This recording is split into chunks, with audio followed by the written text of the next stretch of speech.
Hola, donde quiera que estés, desde la Universidad de La Punta hasta tu dispositivo llega Literarte.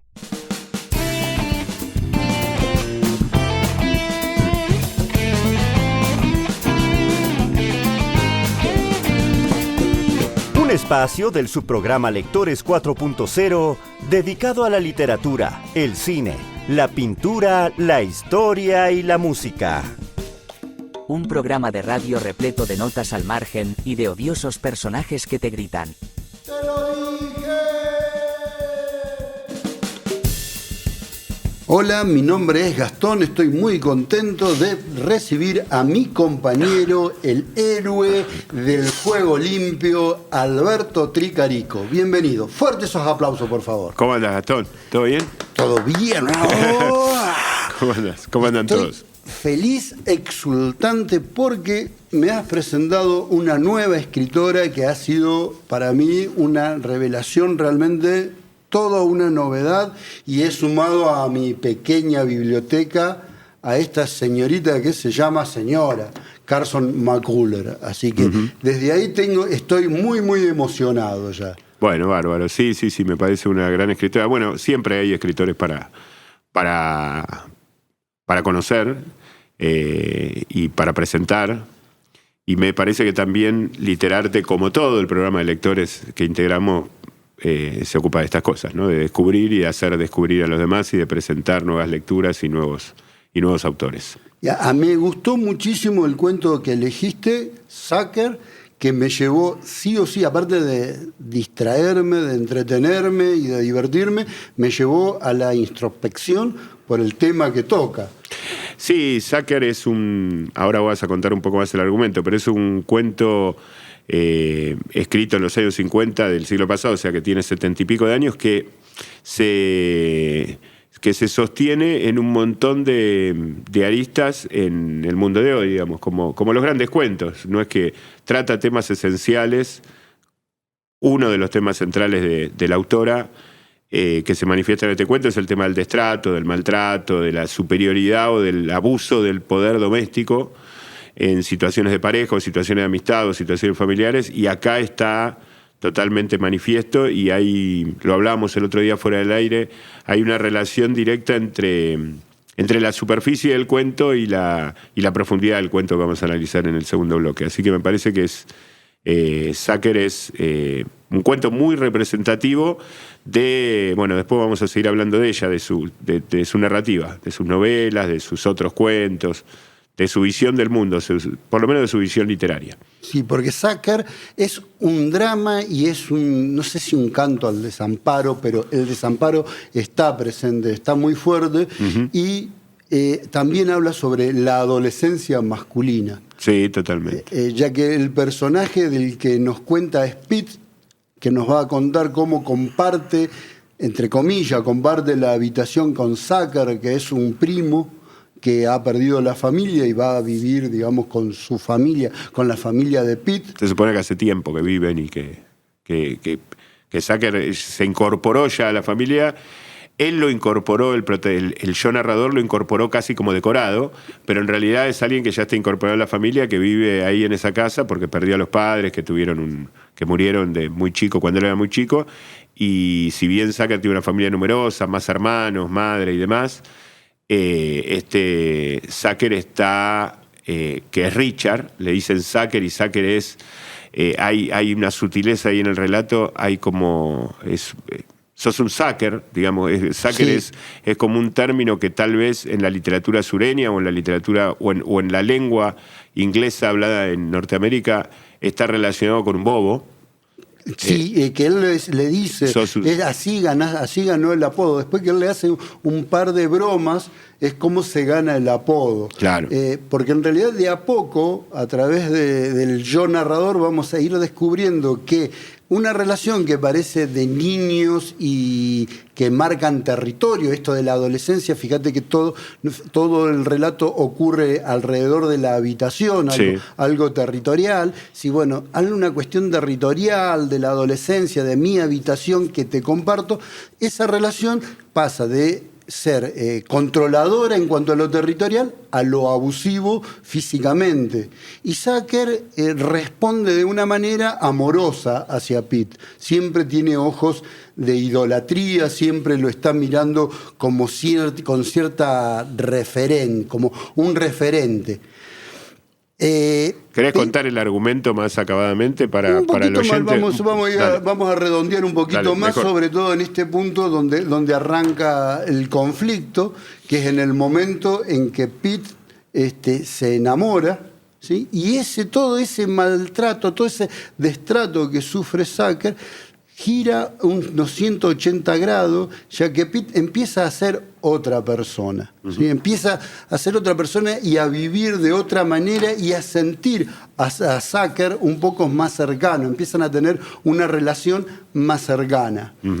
Ahora bien, hasta este momento todo es bonito, mientras que el amor y las endorfinas de adolescente, porque Pete tiene 16 años y Sacker tiene 12, estas hormonas que le revuelven a Pete y lo ayudan a mejorar, se dan vuelta y terminan cuando la chica, que es Maribel Watts, le deja de llevar el apunte. O sea, cuando el amor se termina, esa exacerbación de buena persona y de buen ánimo y de buen carácter hacia Sacker se termina. El destrato que Pete recibe lo traslada o vuelve a trasladarlo a Sacker, porque empieza maltratándolo, digamos. Sí. Lo deja de maltratar y finalmente, finalmente no, una vez que Maribel lo deja a Pete, al yo narrador, este protagonista empieza o vuelve a maltratar a Sacker, ya en una situación humillante desde todo punto de vista. Sí, llega a un punto terminal en la relación, en la cual el maltrato que vuelve a recibir Sacker, por ahí hay que decir esto, Pete es un miserable, ¿no? Sí. Con todas las letras. ¿Sí? Sí. Fíjense, hay una parte que lo define, dice Pete: hay algo que he aprendido, pero me hace sentir culpable y es duro darse cuenta. Si una persona lo admira mucho a uno la desprecia y no le importa. Pero la persona que no se fija en uno es la que uno puede admirar.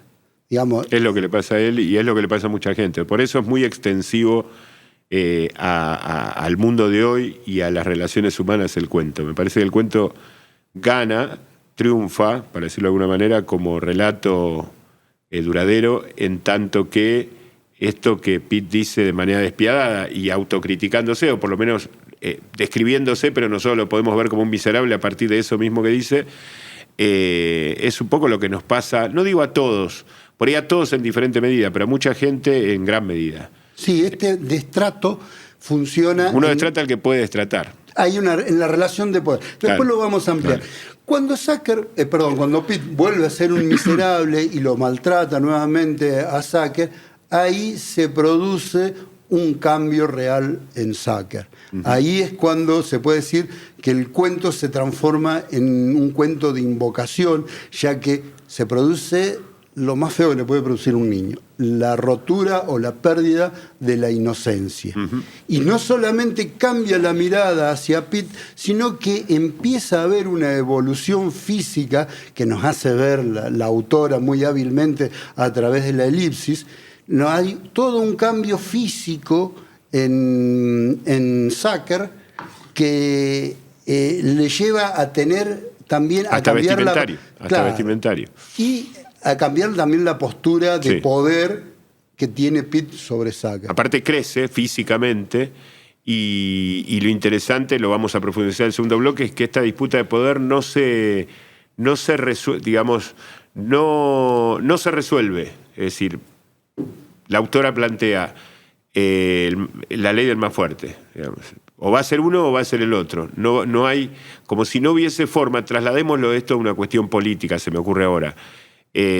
¿Manda uno o manda otro? No hay una forma desde arriba, vamos a decir, legal o un corpus de medidas o de pactos que puedan armonizar esa situación, sino que es la ley del más fuerte, en definitiva. Y al final después voy a leer un párrafo a propósito de esto, al final y se invierte esa relación porque Zucker crece, porque ya empieza a llamarlo Richard, ya no lo llama Zucker, porque ya cambia de postura, cambia la mirada, cambia sus comportamientos, cambia esa admiración que tenía antes Zucker por Pete, y el que empieza a temer o el que empieza a quedar en situación disminuida es el yo narrador, y Zucker crece, digamos, con todo lo que esto implica, para lo bueno y para lo malo, madura, sale de esa cáscara de inocencia de la niñez. Bien. Los temas que toca este cuento, como el amor ciego, el desamor, la pérdida de la inocencia, el trato dependiendo de la situación de poder y en qué lugar del poder estás, si estás en una situación de ejercerlo o de recibir la presión del poder, y la subjetividad del yo narrador, son temas que vamos a tratar en el segundo bloque. Tal cual, así es. Alberto, ¿nos regalás, por favor, un fragmento de Zucker para que la gente tenga más o menos una idea de cómo es la redacción o la sintaxis de la autora? El final, vamos a leer. Vamos para el final directamente. En realidad lo que yo quiero es ordenarme las ideas. Extraño la forma divertida en que nos tratábamos antes. Es triste. Nunca hubiera creído que íbamos a llegar a esto. Ahora todo es tan distinto, me parece imposible que pueda encontrar algo para que él y yo volvamos a ser amigos. A veces pienso que una buena pelea nos ayudaría, pero no puedo pelear con él. Tiene 4 años menos. Y hay otra cosa, algunas veces esa mirada que hay en los ojos de Zucker me hace pensar que si él pudiera, me mataría.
Autores, escritores, pensadores, cuentos, libros y ensayos.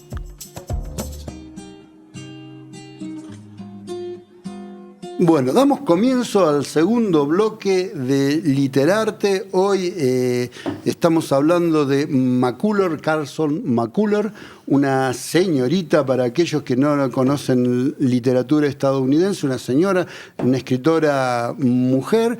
Y Alberto, en el bloque anterior nos había leído un fragmento, el final del cuento, en donde realmente ahí vemos y nos hace sentir Pete, el narrador, cómo se ha invertido la relación de poder entre Zucker y él, esa relación de sobrinos, de primos que tienen en un momento donde Pete es abusador con Zucker. Bueno, Alberto nos leyó el momento en que se invierte esa relación de poder.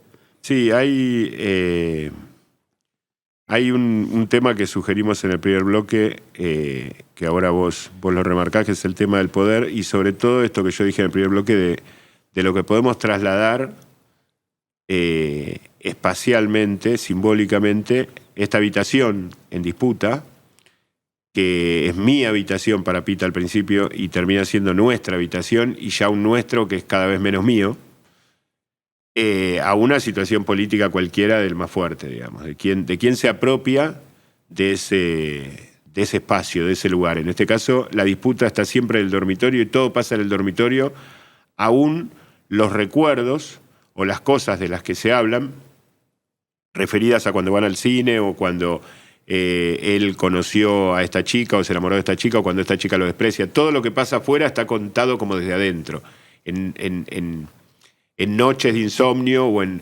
pensamientos de él y todo. No hay demasiada acción afuera. Él cuenta, la otra vez fuimos a... Pero está todo como contado en un pasado cercano. Bueno, algunas cosas más cercanas y otras más lejanas, pero como que todo está concentrado en esa habitación, como si esa habitación fuera el mundo, en definitiva. Es el punto y es el terreno donde van a suceder las situaciones claves entre la relación entre Zucker y Pete. Tal cual, tal cual. Y en un momento Pete dice, bueno, es como si Zucker no estuviera al principio del cuento y sobre el final... Él se va porque no soporta la mirada de Zucker, una mirada acusadora, una mirada fría, y a tal punto que él considera que si pudiera, Zucker lo mataría. Sí. Sí, yo, digamos, hay como anuncios previos en lo que sería, es un cuento muy clásico en cuanto a introducción, nudo, desenlace, 25, 50, 25, bien los 3 actos marcados, como si fuera una obra de teatro.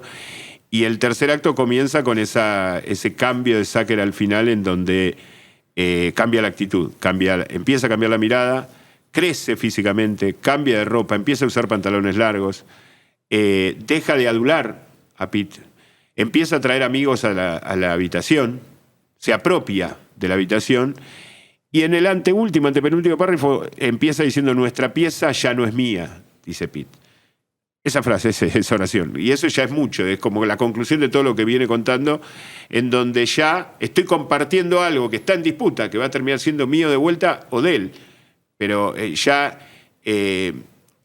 utilizar el nuestro por primera vez cuando te estás despidiendo, es como que de alguna manera esta disputa de poder del más fuerte, lo que expresa la autora es que no hay posibilidad de un nuestro, no hay una posibilidad de nosotros, no hay casi como si no hubiese una posibilidad de patria, una posibilidad de englobarnos a todos, digamos. Nuestra pieza ya no es mía. Es decir, antes era solo mía, no era nuestra. Y ahora le digo nuestra, pero ya no es mía, o sea que ya es de él, ¿no? Sí. Entonces es uno o el otro, no es que podemos armonizar. Y esto resulta muy interesante. Sí, decime. No, que la habitación es el símbolo de la relación entre ellos. Hay un momento donde Pete dice: me gustaría que las cosas fueran como antes. Claro, pero como antes, cuando yo dominaba. Porque en un momento dice: si hubiera podido ver el futuro, yo habría actuado de otra manera. Es decir, si yo hubiera encontrado la forma de no perder el poder sobre esta habitación, lo hubiera hecho.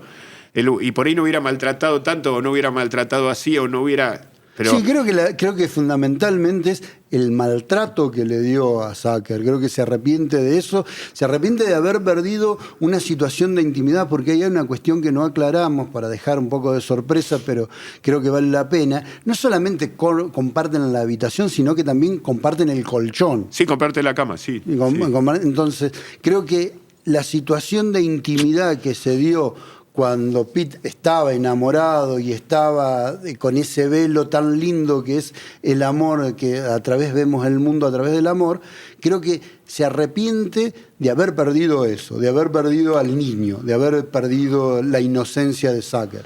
Claro, lo que pasa es que esa inocencia de Zucker, como vos decías, en esta actitud miserable que tenía Pete, era en definitiva parte del decorado. Zucker era algo manipulable, era algo que él escuchaba cuando estaba aburrido, le apagaba la luz y se iba a dormir y le decía dormite cuando se quería dormir, le bajaba línea, le decía lo que tenía que hacer o cuándo podía estar en la habitación, cuándo no podía estar en la habitación. Hay algo en todo, digamos, en todo el cuento, en toda la obra, particularmente en este libro de cuentos, ¿Quién ha visto el viento?, de 1956, que es donde procede este cuento, que tiene mucho que ver con la literatura de Carson McCullers, que es el tema del maltrato. El tema de cómo naturalmente los seres humanos tenemos una tendencia al maltrato. Tenemos una tendencia a... acá se manifiesta exclusivamente en cuanto al poder en el territorio, ¿no? A veces es de otras maneras, a veces a través de los celos, a veces a través de los abusos, la discriminación. Bueno, acá hay bastante discriminación.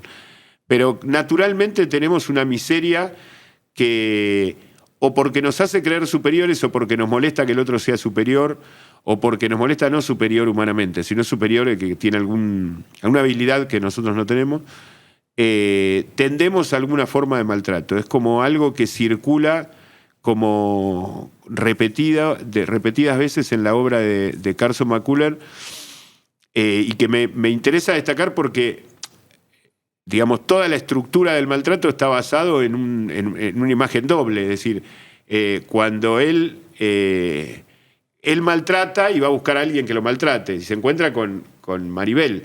Él no busca una mujer par, busca una mujer, entre comillas, superior, inalcanzable, aquella que lo va a tratar como un perrito. Y intensifica, o mejor dicho, potencia esa miseria que él tiene. Porque mientras Maribel lo tolere, hasta salen los tres y van al cine, en esa escena muy linda del cuento, en donde van los tres al cine, van ellos dos y Zucker, con unas monedas que le dio él, se va al mismo cine y se encuentran los tres en el mismo cine. Pete va a buscar a una mujer que lo trate como él trata a Zucker.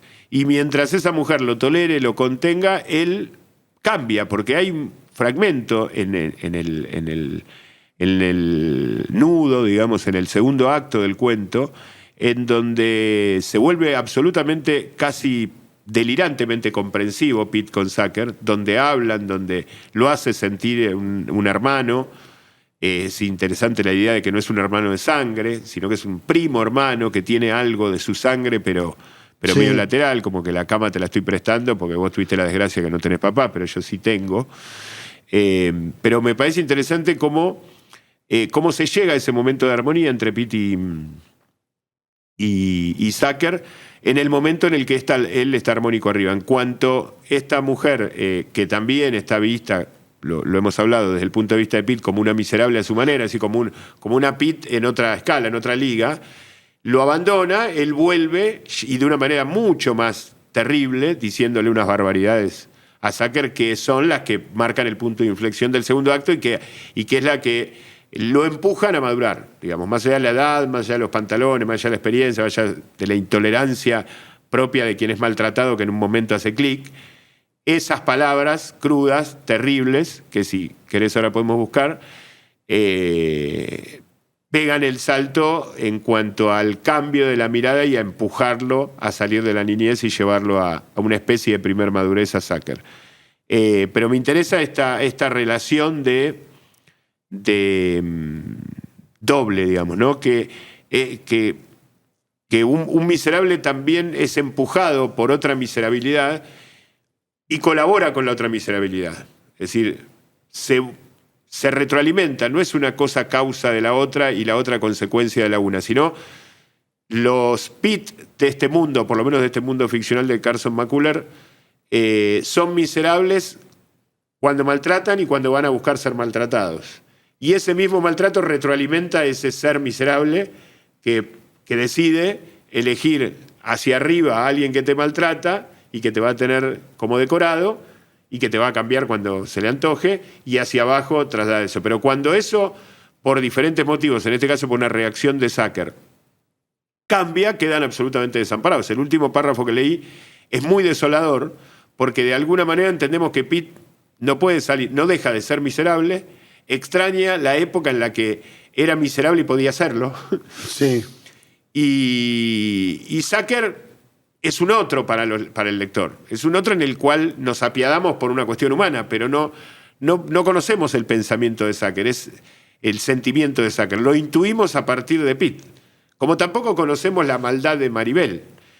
Como tampoco conocemos al muchacho este del coche amarillo que termina llevándose. Son todos cosas que cuenta el yo narrador, el personaje este de Pete, desde su punto de vista, con lo cual siempre estamos con él, para lo bueno, para lo malo. Digo, no compartiendo sus ideas o su forma de actuar, sino que viendo el mundo, o sea, vemos el mundo con él. Entonces al final es muy desolador, porque no solamente ese desequilibrio de poder va a seguir desequilibrado, aunque se desequilibre para el otro lado.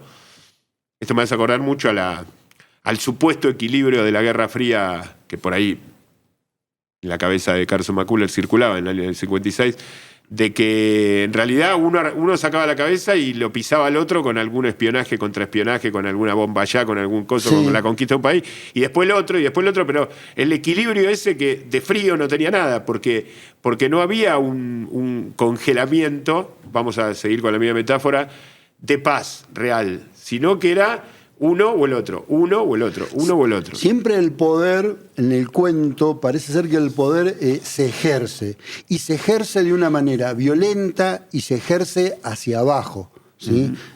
Claro. Y no es curativo y no es para llegar a posiciones intermedias, sino que ejerzo el poder para aplastarte a vos o Sí. para abusarme del otro. Realmente en este cuento queda muy claro el tema de lo territorial sobre el hombre, en este caso la adolescencia masculina, y cómo influye en lo territorial el poder y cómo se ejerce ese poder y que se lo hace de manera física, y en el caso de Maribel, psicológicamente, ya que hay un momento en el cual coquetea, si se quiere, van al cine juntos, es el momento en el que él está feliz, y en donde él considera de que está enamorado y que hay una retribución de ella.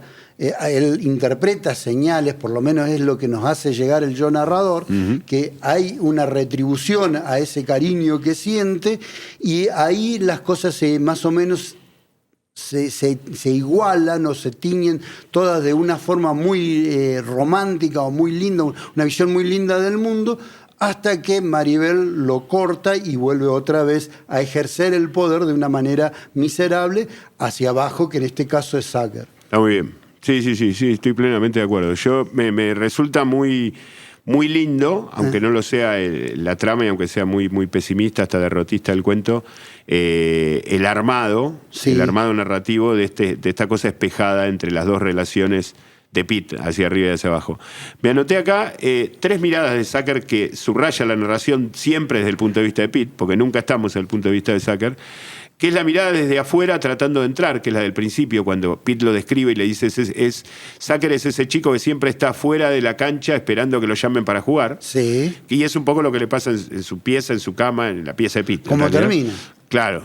No. Como termina, no. Termina apropiándose. Está bien, como termina Pete. Ahora es Pete el que está afuera de la habitación pidiendo medio permiso para entrar. Tal cual. Por eso lo anoté, justamente para hacer un espejo con Pete. Primero la mirada de afuera deseando entrar. Vamos. La segunda es de Zucker. De Zucker. Después la confesión, la integración, la pertenencia a la hermandad. Le dice, vos me considerás un hermano finalmente. Sí, claro. Y hay un sí. Es decir, ¿Sí? Ya no es desear entrar, sino es golpear la puerta para que me dejen entrar. Y en el momento en que lo haces, en el momento en que Pete está en el idilio del amor, entonces Pete le permite entrar, le permite esa intimidad. Exactamente. Y la última es la del poder, es la de entrar de prepo, digamos. La primera es deseo entrar. Pete no, o sea, porque Pete lo describe a él, a Zucker, como alguien que en un hipotético juego en la calle con los amigos no juega, está tratando de que lo inviten. Pero en realidad es lo que él está haciendo en ese momento en la habitación, en ese presente del gozo. La segunda mirada de Zucker es la mirada de la integración de la hermandad y todo, que justamente en ese pequeño paréntesis, porque es muy pequeño si lo medimos en duración en el cuento, Pete está feliz, está armonioso, está siendo reconocido por su superior o por quien lo maltrataba y lo va a maltratar, logran ese puente. Y la última mirada es la mirada asesina, digamos, la mirada del poder. Es decir, la mirada de la apropiación. Ya me apropié de esto y ojo con lo que haces, digamos. Ya, así como vos con una mirada me sacabas de la habitación porque venían tus amigos, porque vos tenías que estudiar o por lo que fuera, ahora la que manda es mi mirada. Y hay una cosa a propósito del poder que vos dijiste, de la naturaleza del poder, que me parece muy interesante recalcar a partir de Estaba leyendo hace unos meses por el tema del encuentro literario de novela, el texto de Milan Kundera sobre la novela. Y en un momento, no me acuerdo analizando qué autor, habla del poder y se refiere al poder soviético de Stalin, al nazismo, al fascismo, a los totalitarismos. Dice, el ejercicio del poder no es que lo hacen por dinero, no es que lo hacen por gloria, lo hacen por patriotismo, lo hacen porque creen racionalmente que el enemigo es un problema para su nación o para la humanidad. Lo hacen por exceso de poder, lo hacen porque lo pueden hacer. Claro. Y si bien esto lo comparto con Kundera, por ahí en algún caso excepcionalmente no, pero sí claramente el cuento en chiquito, entre dos primos hermanos en una habitación en el sur de Estados Unidos hace 70 años, de alguna manera representa eso que Kundera lo expresa a nivel geopolítico mundial, ¿no? Sí, tranquilamente lo que vos decís.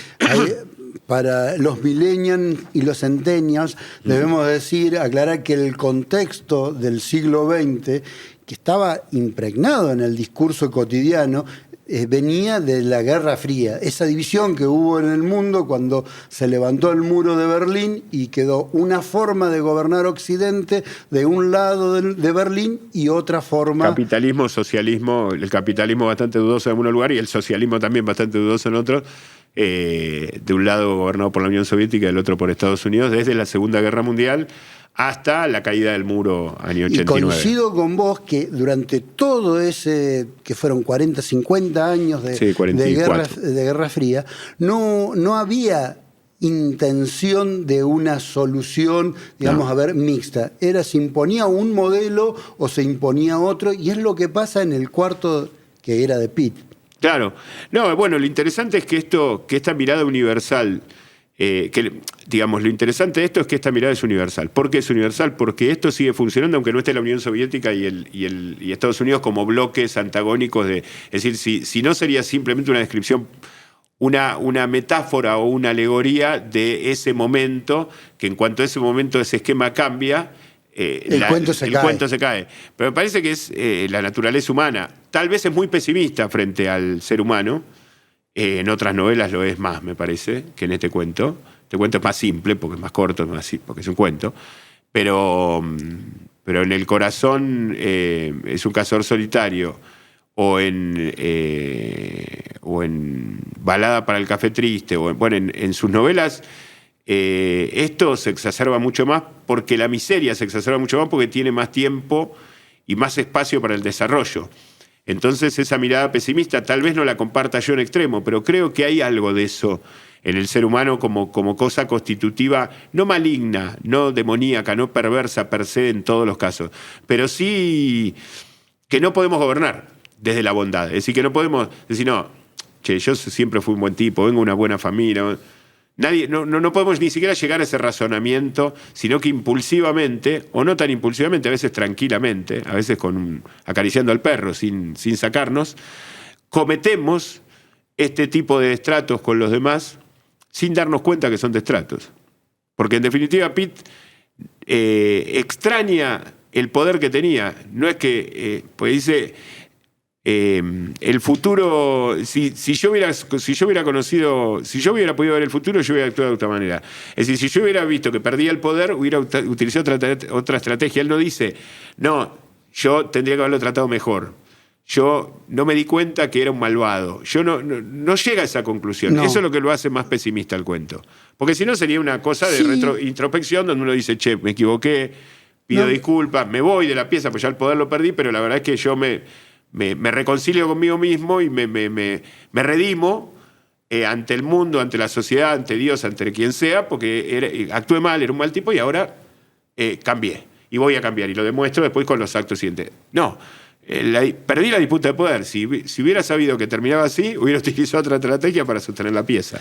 Creo que la parte del desamparo que nos pasa McCuller en este cuento es justamente a cómo se ejerce el poder.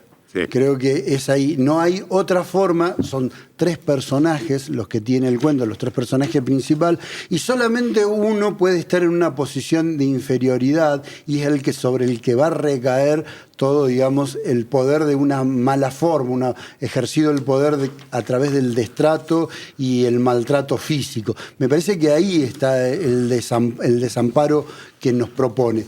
Porque ese destrato lleva a la pérdida de la inocencia de una manera violenta, sí, y en el cual el que es violentado, que es el caso de Zucker, llega un momento en donde se despierta y dice, bueno, no vamos a construir un mundo diferente. Ahora el poder lo tengo, claro, yo y va a replicar lo que hizo el otro. Lo que me han enseñado, claro, ¿no? Porque de última era un niño de 12 años. La crecer es violento también. Es decir, es verdad que él va a replicar eso y que es una disputa de poder y que está claro, lo venimos diciendo desde que empezó el programa.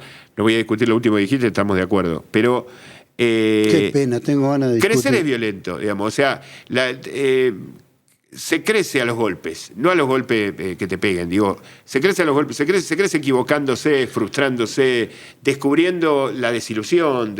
Digamos, no existe el crecimiento de color de rosas donde todo es armonioso y donde vamos creciendo y un día nos ponemos los pantalones largos y un día tenemos una novia. Y el mundo nos recibe con fanfarria y aplausos. Me parece que es parte de, digamos, todo lo que dijiste estoy de acuerdo. Ahora, inclusive que Zucker va a replicar ese maltrato, pero no... pero ese maltrato también fue necesario para su crecimiento. Quiero decir, no que está bien maltratar, sino que él iba a crecer, iba a pegar el salto mediante algún golpe que le diera la vida. El golpe que le dio fue este. Pero todos los días recibimos golpes. Porque este es el mundo en el que vivimos. No hay una cuestión de... No quiero exonerar a Zucker, porque si no podemos ir para atrás y buscar por qué Pete se transformó en eso. En algún momento tenía 12, creció y así justificaríamos a todos. Claro. Me parece que en tal caso Zucker entra en el juego porque ese es el juego que plantea el universo de Macala, que pone las reglas, es como un dios que pone las reglas en este cuento. El universo funciona así, son todos malos, la lucha por el poder gana uno, el otro pierde, no hay armonía, y ahí en ese juego juega Zucker. Pero no es que Zucker va a ejercer el poder porque lo ejercieron con él. Porque esa sería como una justificación para atrás de que todo lo malo está justificado porque siempre hay alguien que me indujo a hacerlo. Me parece que cada uno decide. Zucker no expresa ese maltrato. Pete siente ese maltrato. Digamos, el 80% del cuento Pete lo está maltratando. Sí. Al final, Zucker no lo está maltratando a Pete. Está apropiándose. No sabemos si después lo va a sacar a patadas, si le va a mandar una patota que lo agarre en la esquina o si lo va a olvidar. A veces es más efectivo una buena amenaza que Pero no hay tal amenaza. No hay tal amenaza porque estamos en el punto de vista de Pete. Volvemos a la cuestión narrativa. Acá está lo que decíamos que íbamos a hablar sobre el yo narrador, claro. La subjetividad, ¿no? Lo que nos transmite es esto de la mirada que vos decías. Y a veces me mira que pareciese que si me puede matar, lo haría. Claro, pero eso es tan subjetivo como uno pararse en la parada del colectivo y decir, aquel viene y me afana, aquel viene y me afana. Y el otro por ahí es un tipo que está más muerto de miedo que vos porque es de noche, porque está en un lugar medio solo y tiene miedo que lo afane. Aquel viene y me pide cigarrillo, aquel viene y me pide cigarrillo. O sea que esa mirada también, digamos... Ese potencial asesino en Zucker es algo exclusivamente de la subjetividad derrotada en el poder de la habitación de Pete. No es una realidad concreta, objetiva que nos da el cuento. Sí. Entonces, Pete por ahí no es tan maltratador como Zucker que Pete. Tal vez no lo sea, no lo sabemos. No. Nunca lo vamos a saber. No. Pero... necesitó imponerse de alguna manera, aunque sea con una mirada, calzándose los pantalones largos, trayendo a los amigos a la habitación, porque no había una manera de armonizar ni de convencer racionalmente al hermano, al medio hermano. Se perdió primo. esa oportunidad. Y ahí volvemos otra vez al contexto histórico. Cuando hay una posibilidad de paz, porque hay un acercamiento de uno de los lados, se produce el abuso, ¿sí? El abuso de poder. Entonces, se aleja y dice, bueno... no hay posibilidades de paz y viene con toda la fuerza o no. Pero desde el punto de vista del yo narrador, tiene miedo que Zucker lo mate eso es real. y a tal punto que se va de la habitación, no puede estudiar y se empieza a tener las juntas de la noche, digamos. Claro, empieza a juntarse a fumar cigarrillo a la esquina de la farmacia con los chicos que vagan. Claro. Sí, con los que ya dejaron la escuela, como él está a punto de dejarla por las materias que debe y los aplazos. Hay algunas sutilezas que quería recalcar para terminar el segundo bloque, que es Zucker usa anteojos, ¿no? Que esto se manifiesta, es decir, tiene ve menos, sí, pero tiene tiene algo que lo ayuda a ver mejor, ¿sí? Y esto hace simetría también con Meribel. Meribel es Watts, es decir, es como la luz de la Bella María, vamos a traducirlo, pero sumando al francés. Claro, con una luz bastante oscura, digamos, ¿no? Pero hace contraposición con el cine oscuro, donde se encuentran los tres, con la fascinación por el cine, esto también, un policial en los años 40, era típico, cuentos de fines de los 40, principios de los 50, es decir, que es también una mirada norteamericana sutilmente halagando a su cine. Bueno, el tema de las edades, la adolescencia, lo agotaste vos, no voy a decir nada. Hay una frase, dice: a la noche en la cama me imaginaba a Maribel. A menudo esto me impedía dormirme hasta la 1 o 2 de la mañana. Sí. Esto habla de la masturbación, claramente, digamos, un joven, 16 años y todo eso. Bueno, pero no es necesario decirlo. Daba a entender. Daba a entender. A mí me empujó un poco ese inclusive lugar. Hay un montón de sutilezas como esta en el cuento en cuanto a cómo Pete se ve a él mismo, cómo lo ve a Zucker y cómo pretende que Zucker lo vea a él. Y todas estas cosas se dan a través de sutilezas hasta el diálogo ya descarnado del final, donde le dice que sos una porquería, hasta que lo maltrata, que le hace el clic violento para ayudarlo, entre comillas, a crecer. Es la invocación. Claro, la invocación. Pero me parece como que hay situaciones, inclusive toda esta cuestión de, por ahí los dos maltratos de Maribel a Pete y de Pete a Zucker son más manifiestos en cuanto a esta simetría, este espejado, este doble. Pero todas las demás cosas que hemos dicho, inclusive toda la metáfora política o la disputa por el espacio, la apropiación, son todas cosas que se dan muy sutilmente, como el tema de los anteojos, como el tema del cine clásico o el policial, como el tema de los nombres de los personajes, muy sutilmente, pero rápidamente, más allá de la llaneza del cuento, la llaneza en cuanto a la claridad narrativa, digamos, cualquier persona que sabe leer lo entiende el cuento, sí, no hay mucho que... Sí. Esa superficie del cuento nos manda rápidamente a esa profundidad, sí, sin muchas escalas y sin ser un cráneo analizador de cuentos, digamos. Y bueno, con esto por lo menos cierro mi parte en este bloque. Y sobre todo esto que decías vos, sobre la introspección. ¿Sí? Los personajes no son introspectivos sobre sus prácticas y la relación con el poder, pero le puedo asegurar que todo aquel que lee va a llevar un punto de introspección. Totalmente. Porque esta situación de poder se da no solamente entre primos, como vos decías, sino que se da dentro de una empresa, se da en las aulas, se da en cualquier lugar donde uno trabaja. Lo que sí, el cuento propone dejarnos interpelar por Pete y sentirnos Pete y ponernos en el lugar de Pete. Porque es la manera de encontrar en nosotros mismos esos excesos o esos maltratos que nosotros ejercemos.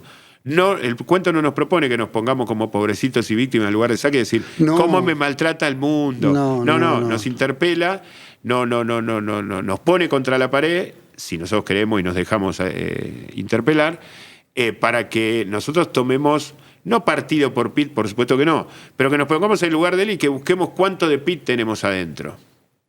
No cuánto de Zucker. ¿Y qué hacemos con el poder? ¿Y qué hacemos con el poder? ¿Y qué hacemos con el poder? Y todo esto que vos decías que aflora, viene de la profundidad y aflora tranquilamente a la superficie, está contado con una técnica que es acronológica. Digamos, sí. La voz del narrador, nosotros nos enteramos que el presente está en el final. Claro. Y la técnica es realmente impresionante porque nos hace totalmente entretenido cómo va llevando las elipsis, cómo va acelerando los tiempos, cómo utiliza aquello que se llama analepsis, que es un relato adentro de otro relato, cómo suspende el relato principal para poder ir para atrás y volver a contar. Realmente el ida y vuelta en el tiempo, en la técnica que tiene McCuller, hace que el cuento sea muy entretenido y, como vos decís, no es que necesito una biblioteca detrás mío para poder interpretar. Si la tienen, mejor. No, por supuesto, aparecen algunas cosas como esto de la Segunda Guerra Mundial, claro, que es tranquilamente, la Guerra Fría, perdón. Aparece también la literatura, aparece Salinger, Hemingway, o sea, está cargado de Willa Cather, está muy influenciada esta escritora, después lo vamos a hablar en el tercer bloque, pero no es que no ayuda a tener esa biblioteca atrás, no se necesita para la mayor parte de las cosas que hemos dicho con un poco de sensibilidad y de dejarse interpelar por el cuento sale toda la superficie. Hay una cosa para cerrar, que vos dijiste de la forma narrativa, es decir, el presente está al final, en la última oración, y todo lo demás es pasado, refuerza esta idea de que nunca salimos de la habitación. Sí. Realmente. Ajá. Es todo, hay sueños, hay pesadillas, Sí. hay recuerdos, hay diferentes pasados a los que se va, hay elipsis dentro de elipsis, hay como... No es que siempre se va cronológicamente, no es que te cuenta lo que pasó hace un año, después lo que pasó hace 9 meses, después lo que pasó hace 6, sino que hay como una intercalación de esos pasados, pero nunca salimos de esa habitación ni de ese momento de la mirada que siente Pete de Zucker, que es donde él está contando todo el cuento. Él lo está contando sobre esa mirada.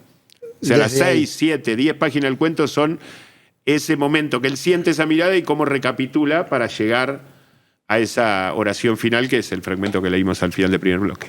Bueno, y para terminar este segundo bloque vamos a interpelar a nuestros oyentes y cuando lean el cuento, porque esto fue punto de discusión entre Alberto y yo, nosotros nos interesa saber su visión de Meribel. ¿Meribel era tan abusadora como Pete o es el yo narrador que nos mancha desde su perspectiva? Digamos, Pete cuando nos cuenta Meribel la está poniendo a la misma altura, digamos, de miserabilidad que él mismo. O Meribel era una chica que, pueden decirnos en los comentarios, no era miserable, sino que era... No, ojo, yo creo que, porque la discusión era que yo decía que no Sí. era tan miserable y vos que eras muy miserable, para que entiendan cuál era la discusión a los oyentes. Yo no dudo que sea miserable, pero es el punto de vista de Pete y no sabemos... No me influenció la gente. No, pero ¿sabes qué? Sí. Es lo mismo que decir que Zucker era un pobre tipo maltratado, es la mirada de Pete. Digamos, Sí. es la mirada de Pete. Si estuviésemos en otro lugar, por ahí veríamos otra cosa. Bien, le digo, de pero todas maneras, me parece interesante y es la mirada de Pete que necesita decir y sentir y creer que Maribel lo destrató. Porque destratar es una forma de injusticia, es una forma de no tratarme como yo me merezco. Entonces Bien. es una manera también de auto... de generarse ínfulas, de darse porte de que él merece más de lo que tiene cuando demuestra que no al tratar a Zucker. Pero está bien, pero es una discusión abierta y me parece que ya que el cuento abra esa discusión, ya es un buen cuento. Con esta reflexión final vamos a terminar el segundo bloque y pronto vamos a escuchar música y ya volvemos pronto.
Literatura argentina y universal en Literarte.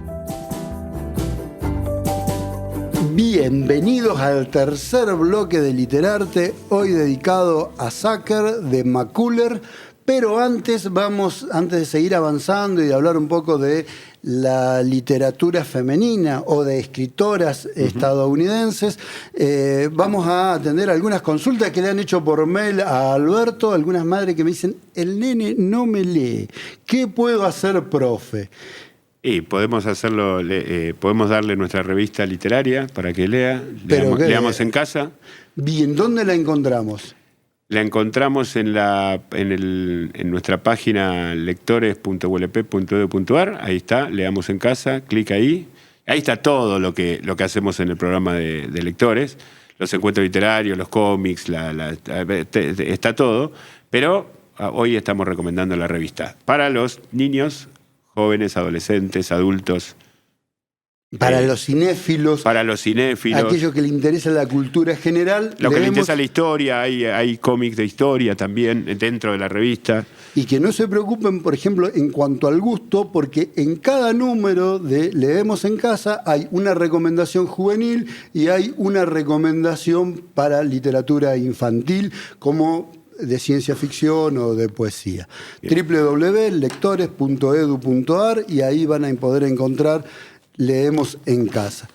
Queríamos seguir un poquito hablando, porque como no hemos hablado lo suficiente de McCuller, y como es la primera vez, tenemos así muchas ganas, y queríamos hablar un poquito sobre escritoras estadounidenses del sur. Qué finita que es la aguja. Sí, muy finita. Bueno, por lo menos de mi conocimiento, pero vamos. Mire, si es para su conocimiento, profe, imagínese para el mío. Yo le voy a nombrar las que conozco, las escritoras que conozco de Estados Unidos, y usted me dice, esta está en el grupo de las sureñas, esta no. Por ejemplo, mi favorita, Úrsula K. Le Guin. No, esa es del oeste. Del oeste. No californiana. Entra. No entra la ciencia. Como Margaret Millar, como para seguir con mujeres, sí. ¿No? Sí. Esa no. No, pero que no entra no quiere decir nada. No, bueno, pero íbamos a hablar de esa. Vamos a hacer la aguja. De esa aguja finita, esa punta que nos habíamos decidido. Emily Dickinson, es muy conocida. Emily Dickinson, sí, pero es del norte. En Massachusetts está al norte. Sí, Massachusetts está al norte. Esa tampoco cuenta. Esta es más conocida. Esta es más conocida, tiene películas y todo. Anna Rice. Sí, esa es del sur. Perdón, Anne Rice. Anne Rice, esa es del sur. Esa es la que hizo Entrevista con un vampiro. Sí. Bien, estamos bien. Flannery O'Connor. Flannery O'Connor, también sureña, cuentista, novelista, una extraordinaria escritora, al nivel de Carson McCullers. Y la que también usted me presentó hace como 7 años y quedé encantado, Willa Cather. No, Willa Cather es del medio oeste, del norte del medio oeste, nacida y criada, y después se trasladó a Nueva York y vivió y escribió y publicó toda su vida en Nueva York.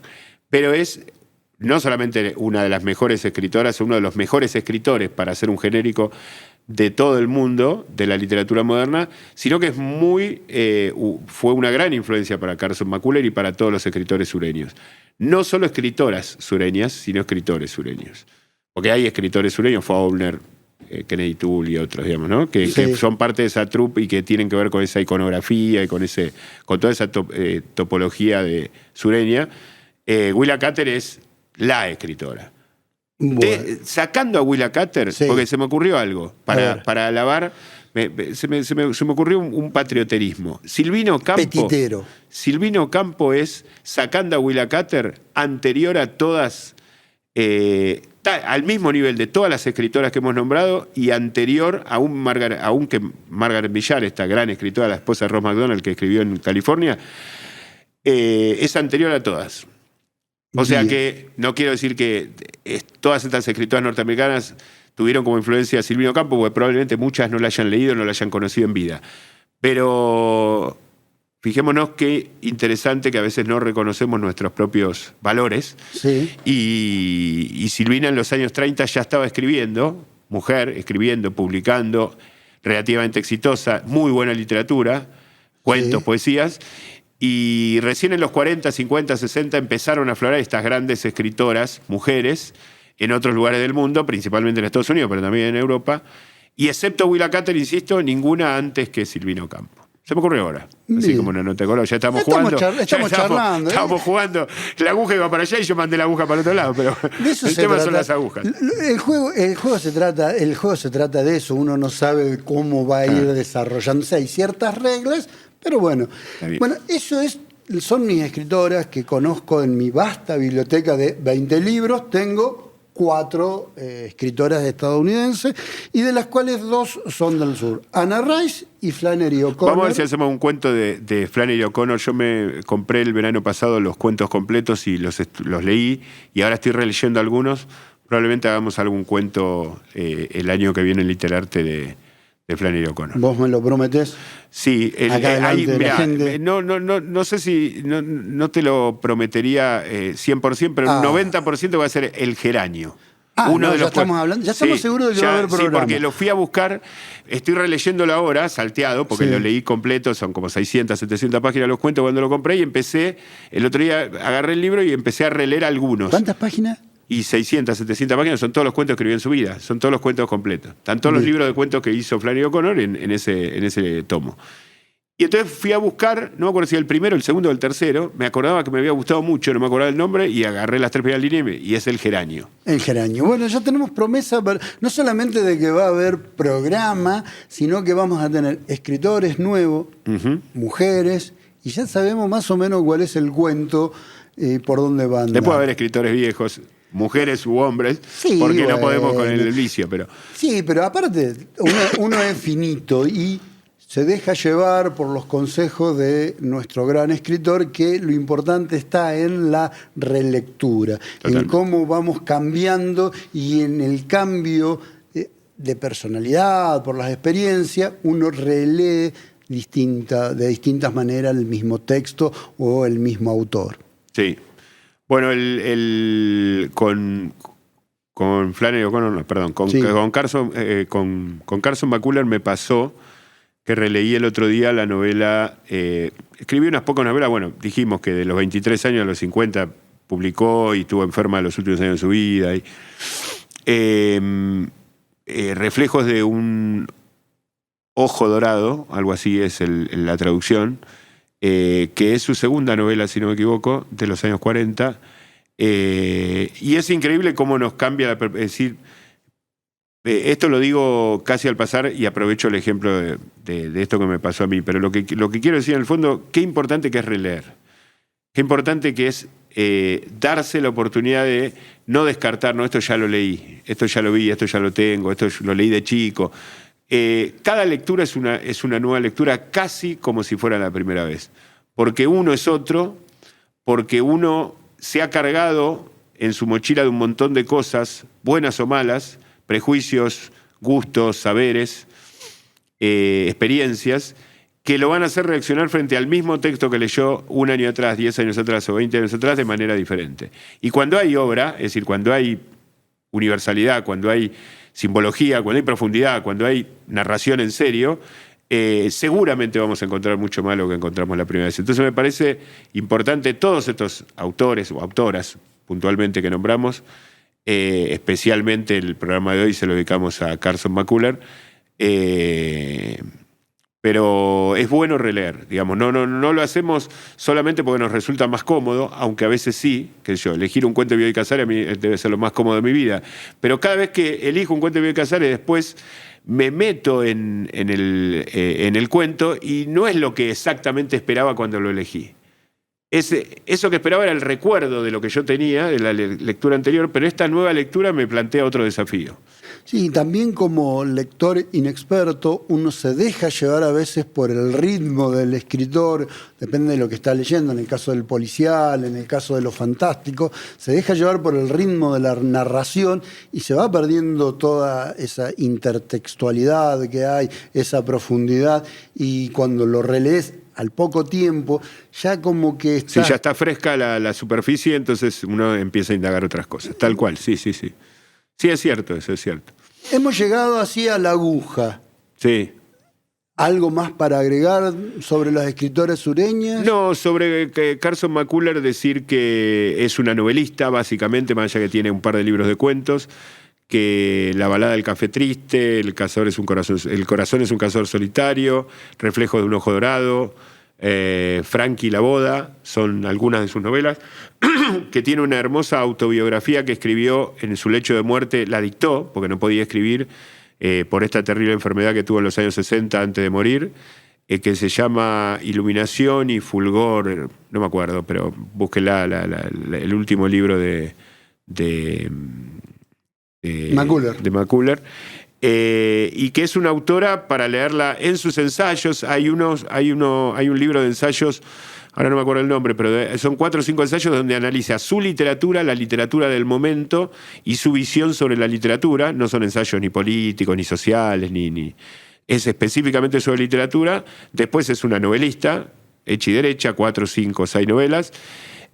Bueno, esta autobiografía, que es como una especie de testamento vital, humano, final. Y después tiene este tomito de libros de cuentos, que son 2, me parece. Yo tengo ¿Quién ha visto el viento?, que es de donde procede el cuento Sacker, y creo que tiene otro más donde hay 5, 6, 7 cuentos. No era una cuentista muy prolífica, por lo menos no ha publicado demasiado, tanto como novelas, pero para que la conozcan, para que la indaguen, para que la lean, para que los que la conocen la relean. Y es una escritora que seguramente en algún otro momento de Literarte traigamos otra vez. La recomendamos, es una escritora que se van a divertir, se van a entretener y sobre todo a mí me llevó a la introspección.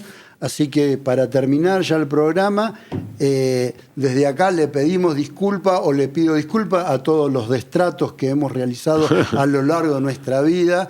El poder a veces uno lo ejerce mal. Así que desde ya... A nuestro operador que... Pobre Hernán, que no le queda otra más que decir, bueno, Gastoncito. Yo sé que cuando llegamos al punto Gastoncito no debo presionar más. Es porque está hinchado mal. Ya es como la mirada de Sacker. Basta, ya está. Cuando llegamos al Gastoncito se terminó ahí.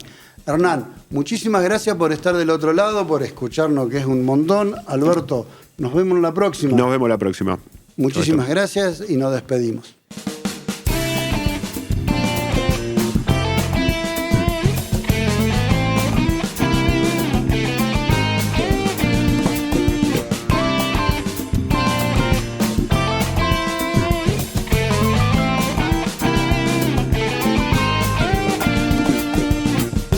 Literarte, un programa sobre libros y autores. No te lo pierdas.